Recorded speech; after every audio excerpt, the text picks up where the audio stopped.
kale no basabo ne banyabo olwokuba tulina program eyokumala obuko tugenda mu mbutu tugenda kulya kijjulo senga nabukeera mugenda kuwandika mu comment section nti tumwetaaga olunaku bweruti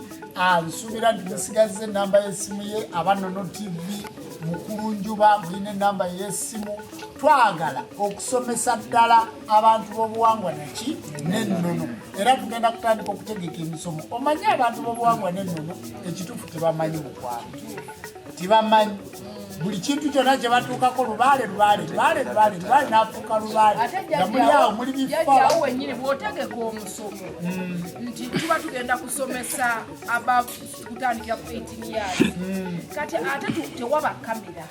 kamera tutuula mu nyumba yaffe ne twambula ebigambo omwana buli omu n'avaawo ng'ategedde nga guliko n'ebiki n'ebikolwa naye olw'okuba nti tuyina ffe ebitufuga awo nogamba nti ni mukazi mukozi wa TV ni mukyala mufumbo nina abaana bange sisobola kwogera kigambo kyonna nga nkyambudde oba ekikolwa kyonna nga kigenda kutambula matimbagano olw'ekitiibwa ky'omwami wange famire yange abaana n'omulimu gw'engula so yeeyo naye bwe tukola conference nga y'abakyala n'abaami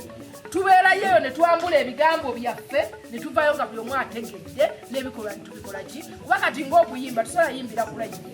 oba muwemu kkomawa naye bweba conference omuntu ng'abayimba bati batandika bati bazze eno otegedde kati awo ebyo byebimu ebyetaaga mu conference nga tuli wamu tugenda kutegekayo conference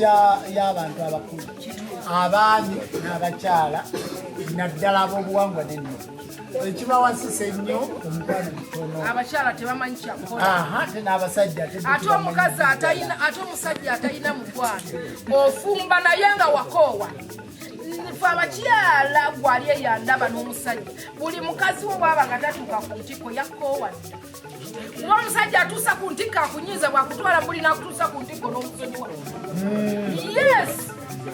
nze mbeera olumunyiize naye bwe ntuuka ku ntiko nga ngamba musonyiize